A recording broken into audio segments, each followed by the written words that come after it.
यस्य स्वयं स्वभावाप्तिरभावी कृत्स्नकर्मणां तस्मै संज्ञानरूपाय नमोस्तु परमात्मने। पंच परमेष्ठी भगवान की जय। द्वादशांग जिनवानी माता की जय। परम पूज्य गुरुदेव आचार्य श्री विद्यासागर जी महाराज की जय। परम पूज्य गुरुदेव निर्यापक शामुनि श्री सुधा सागर जी महाराज की जय। पिछली कक्षा में हमने जाना कि मोह से ढका हुआ ज्ञान अपने आत्म स्वभाव को नहीं जान पाता। जैसे नशीले कौंतों को खाने से मत वाला पुरुष पदार्थों का ज्ञान ठीक तरह से नहीं कर पाता है।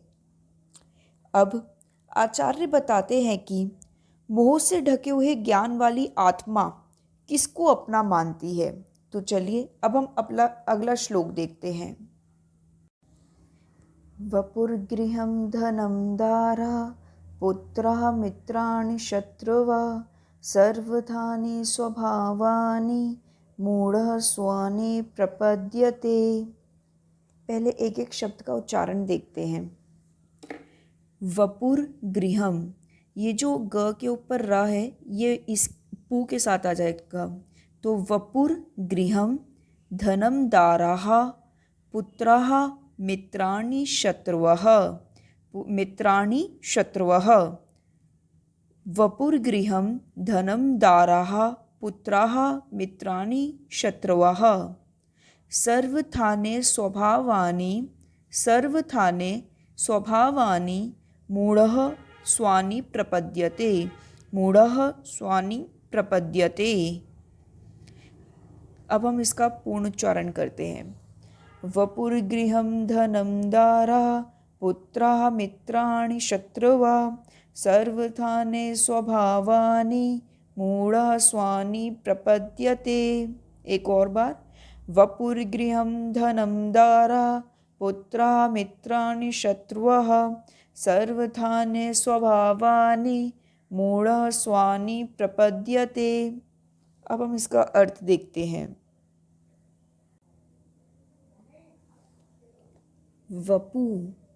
वपुः शरीर, गृहम मकान, धनम संपत्ति, दाराः स्त्रियां, पुत्राः पुत्र, मित्राणि मित्र, शत्रुवः और शत्रु।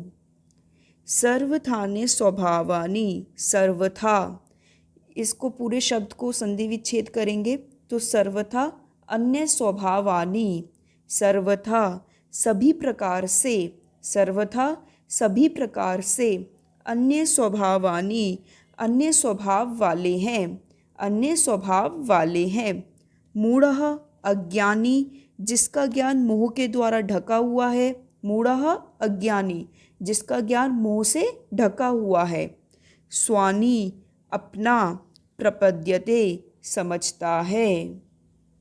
इसमें क्या कह रहे हैं कि जो अज्ञानी व्यक्ति होता है, जिसका ज्ञान मोह से ढका हुआ है, वह इन सब को क्या करता है, अपना समझता है। और ये सब कैसे है, अन्य स्वभाव वाले हैं। इन अन्य स्वभाव वालों को भी अपना समझता है। किन किन को? वपुः शरीर को अपना समझता है, गृहम मकान को अपना समझता है, धनम धन संपत्ति को अपना समझता है, दाराः स्त्रियों को अपना समझता है, पुत्रः अपने पुत्रों को अपना समझता है, मित्राणि मित्रों को अपना समझता है, शत्रुआः शत्रुओं को भी अपना समझता है। और यह सभी प्रकार से कैसे है? यह सब सभी प्रकार से अन्य स्वभाव वाले हैं। और अज्ञानी प्राणी स्वानि इन सब को अपना, प्रपद्यते समझता है। जो अज्ञानी प्राणी है इन सबको क्या समझता है? अपना समझता है। अब भावार्थ देखते हैं। शरीर, घर, धन, स्त्री, पुत्र, मित्र, शत्रु आदि दृष्टिगोचर होने वाले चेतन अचेतन पदार्थ सर्वथा द्रव्य क्षेत्र काल भाव से अन्य भिन्न स्वभाव वाले हैं। इसमें क्या कह रहे हैं? दृष्टिगोचर मतलब जो आँखों से दिखता है। यह सब आँखों से दिखने वाले जितने भी चेतन और अचेतन, चेतन इसमें क्या क्या हुए? स्त्री, पुत्र, मित्र और शत्रु, ये तो 4 चेतन हो गए जो जीव है। और जो ये 3 चीज़ें अजीव है, शरीर, घर, धन, ये सब अचेतन है। तो ये सब जो चेतन और अचेतन है वह सभी प्रकार से, द्रव्य से, क्षेत्र से, काल से, भाव से, सभी अन्य स्वभाव वाले हैं। परंतु मूढ़ मतलब अज्ञानी प्राणी, स्व पर विवेक ज्ञान रहित बहिरात्मा मतलब मिथ्या दृष्टि जीव इन पदार्थों को अपना समझता है। इन पदार्थों को मिथ्या दृष्टि क्या करता है? अपना समझता है। इनके संयोग से अपने आप को सुखी अनुभव करता है। इन सब को मिलने से समझता है कि मैं सुखी हो जाऊंगा, सुख का अनुभव करता है। और इन सब के दूर हो जाने से अपने आप को दुखी मानता है, वियोग से अपने आप को दुखी मानता है। किसी को अपना बैरी समझकर उससे द्वेष करता है, किसी को अपना शत्रु समझकर उससे द्वेष करता है, और किसी को अपना मित्र समझकर उससे राग करता है। उससे भयभीत, जो शत्रु है उससे तो भयभीत होता है। इसी तरह राग, द्वेष, भय, शोक आदि अनेक प्रकार के विकारी भाव संसारी आत्मा में मोह के कारण ही हुआ करते हैं। ये सब भाव किसके कारण होते हैं? संसारी आत्मा को मोह के कारण होते हैं, मोहिनी कर्म के कारण होते हैं।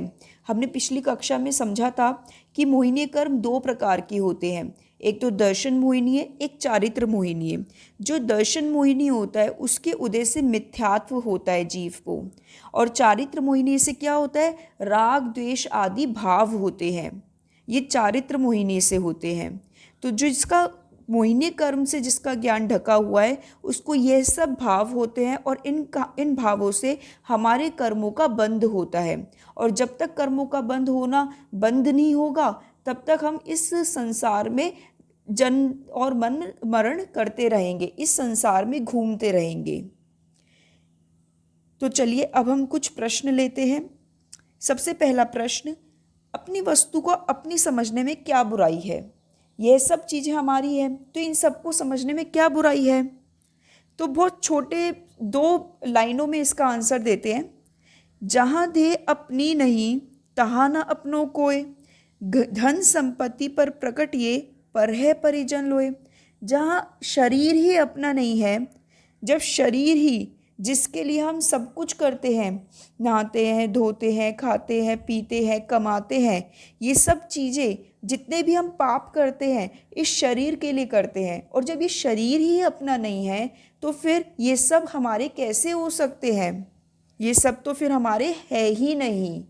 बस हम इसमें ममत्व बुद्धि को रखकर इनको अपना समझते हैं। आखिरी प्रश्न कि अब इन सब से ममत्व कैसे छूटे? इन सब से ममत्व इनकी वास्तविकता को समझकर छूटा जा सकता है। जब हमें इनके स्वभाव का ज्ञान हो जाएगा तो हम इनसे राग द्वेष खत्म कर देंगे। जैसे ही हमें पता चलेगा कि इन सब का, जैसे इसमें कहा गया है कि जितने भी ये पदार्थ है ये सब अन्य स्वभाव वाले हैं, जो हम हैं, हमारी जैसी आत्मा है उन सब से अलग है, भिन्न है, यह सब हमारी आत्मा के स्वभाव वाले नहीं हैं। तो ये सब जब अन्य स्वभाव वाले हैं तो ये कैसे मेरे हो सकते हैं? जब हमें इसकी वास्तविकता का ज्ञान हो जाएगा तब ये आराम से छूटे जा सकते हैं। जैसे जो मुनि महाराज होते हैं वह सब इन सब की वास्तविकता का ज्ञान कर लेते हैं, और जैसे ही इनको मुनि महाराज को इन सब के स्वभाव का समझ में आ जाता है और अपनी आत्मा के स्वभाव का समझ में आ जाता है तो वो आराम से इन सब चीज़ों को छोड़ देते हैं। तो आज हमने ये सब समझा कि हमारी जो आत्मा है वो मोहिनी कर्म के द्वारा ढकी गई है, और मोहिनी कर्म के द्वारा ढके हुए होने के कारण वह इन सब पदार्थों को अपना समझती है, अपना मानती है। तो चलिए अब हम जिनवाणी स्तुति करते हैं। जिनवाणी के ज्ञान से सूझे लोकालोक, सोवाणी मस्तक नमो सदा दे तू धो। हे जिनवाणी भारती तो हे जपू दिन रैन, जो तेरी शरण आ गए सो पावे सुख चैन। देव भजू अरिहंत को गुरु सेवा निर्ग्रंथ, दया धर्म पालू सदा यही मोक्ष का पंथ। जय जिनेन्द्र।